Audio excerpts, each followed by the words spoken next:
It's a great day for a walk. This is the day that the Lord has made, and I will rejoice and be glad in it. Let's look around at our surroundings first and then get started. Good morning, good afternoon, good evening, wherever you are and wherever you are walking. I pray that you are having a wonderful day. I was coming to you with something that I've been reading lately. I've been reading this book called Together Forever by Carroll. Very good book about marriage. It showed me in this book how I have not been the best wife. Let's just put it out there. I'm going to be vulnerable and just say it like it is. I have not been the best wife. I want to say that because there are scriptures in the Bible that tell us how to be a wife, and it tells us how to be a husband. I have been learning about myself as I read these words from this book. And I want to say that we both have a part to play in marriage. And marriage can seem, when you first start off, like, it's just a meet and greet and love and want to be with that person and want to talk with that person all the time. That's the beginning parts of marriage. I've read somewhere you can tell the married people, if you're in a restaurant, they're looking at other people, not really communicating too much with their spouse, or they're eating or whatever. And you can tell those who are newly in that meet and greet and lovey-dovey stage of life. You can tell those because they're all in each other's eyes and talking a mile a minute and all the things. You know, you've been there if you've been married for some length of time. I've been married now for 35 years. It'll be 36 in April. And I have to say that we get very acquainted with each other. Instead of us giving each other grace like we used to, we tend to play the blame game. We tend to think that we can change the other person. We feel like we can do things, manipulate and all kinds of things to get our way, and, just a lot of junk. And this book has showed me that I have always pointed the finger as if you weren't like this, then I wouldn't be like this. Type of blame game, But God is saying in His Word that we all have a part to play. And instead of trying to change a person, the finger should be pointed to you. You allow God to change you. You should be coming saying, Lord, change me, not change him. The finger should be pointing at me, not him. So when that happens, I'm no longer trying to change him. They gave an example in the book about a wife. Her husband was a drinker, and she just nagged him and nagged him and nagged him about it. And at first he wasn't, but because things in life started getting hard on the job, and he started spending a little bit more time working, and things just wasn't adding up as far as the money he wanted to make. So he started spending more time in the bar with his friends and coming home late. So the wife, of course, started nagging and saying he was weak and he should do something about it, and he shouldn't be this way, and if you were a better man, you wouldn't be doing this to me and the kids and all these things. Instead of that changing him, it started making him look at himself as a failure, and he started doing it more and more. Then one day he even said to her, just say her name was Barbara. He said, Barbara, I don't care about you or the kids. And that was a big blow, but it didn't stop her from nagging and saying the same thing over and over and over and over. And she thought she was trying to help him by doing that. And she eventually met a friend who told her about a book, and it really showed her that she was a big part of the problem. Turned her life around, just totally turned her life around. In doing so, he started seeing the change in her and started feeling a big sense of guilt because of it. Before, he didn't have any guilt, but now he was feeling guilty because now she was not nagging anymore. She wasn't doing this anymore. She was being changed. You see, in the end, I'm not going to tell the whole story because you got to get the book yourself. It's such a good book, especially if you're dealing with this type of stuff yourself. It is interesting to see the script being flipped because, man, that is so true.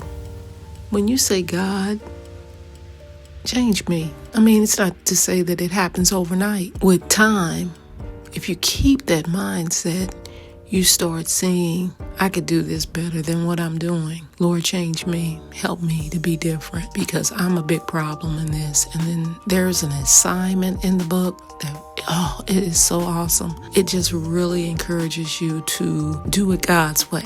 As you spend time with the Lord in your quiet time, He brings things to you, helping you to be what He wants you to be if you desire to be.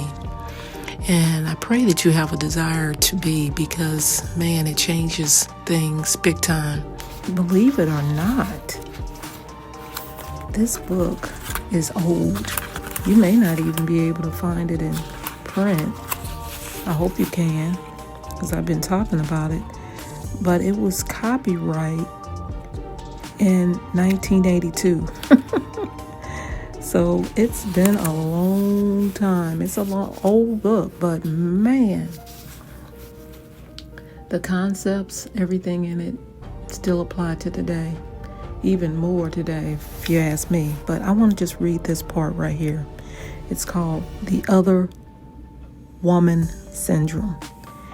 If you women think that knowing your man and being able to discuss his goals, desires, plans, and business aren't important, then I imagine some of you already have an other woman problem. Far from being the sexy blonde he met at last year's convention, the other woman is usually knowledgeable in his field of interest, either because she happens to work in the same field or because she wanted your man enough to learn what he cared about, enough to discuss it intelligently, and beyond that, she has learned the secret of communication. She has learned how to listen. She's taken the time to hear what he says verbally and non-verbally. I'm going to stop there because I don't know how much you can read from a book that is, copyrighted. So I just want to stop there and say, when I said before, I've been married for 35 years and we get comfortable with each other. We don't show that same grace or respect that we used to when we started off. Sometimes have the phrase, oh, they'll be okay. When we stop listening, when we stop encouraging, when we stop, and a lot of that, I don't know about you, but that is my husband's love language.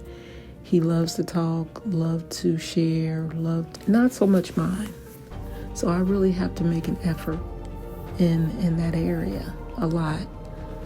And that may not be the same with you, but just think, if you are one that does not do all the listening, or he's talking and you just kind of looking like you're bored or can't wait till he's finished and really don't give any comments, or if it is a comment, it's not what you should have said perhaps, that is when this other woman syndrome comes along, because there are going to be those in his field that perhaps have the same interest, and they start communicating and he feels heard and all the things. You know where I'm going. So we have to make it our business. That's what I'm trying to say. That's what I love about this book, Together Forever, because it's God's way. It's not our way. It's not how we feel all the time. Well, I feel like he don't this and he don't that. Let's go back to what was mentioned before. When you're doing it God's way, you're saying, I need to change. You're pointing the finger at yourself. Forget pointing the finger at the other person, because that gets nowhere. It leads you nowhere but down the road to divorce. It really does. Eventually. You know, we have the TV, you know, even in TV now, the shows that they show, a lot of that is not reality. They show you what they want you to see, and we bottle it up and want that for ourselves. And it takes a lot in marriage. It really does. And you may feel like you're losing yourself, but when you're doing it God's way, then you don't have to worry about losing yourself. You're gaining yourself. Because before, the other way, you were just feeling lousy, horrible. This way, when you put it in his hands to work it out, he shows you what to do, how to do it, and it's for the best. It turns out for the best. And I also want to put a caveat out there. If you have someone who is physically hurting you, verbally hurting you all the time, please seek counsel from a marriage counselor. I am just an individual that is trying to be obedient to do what God is telling me to do with this video and with these episodes on YouTube. That's it. I don't have any marriage counseling degrees behind my name. But I have been married for 35 years, and I know that even me at 35 years still got things to learn. And there are so many books out there that are good, and then there are a lot that are bad. And this is a good one. It's an old one, an oldie but goodie. This is, this should be forever. And I pray that you get the book, read it, meditate on it, continue to read it over and over. Let the Lord do a new thing in you, and see the change that takes place in your marriage. Enjoy your walk, and I will talk to you in the next video.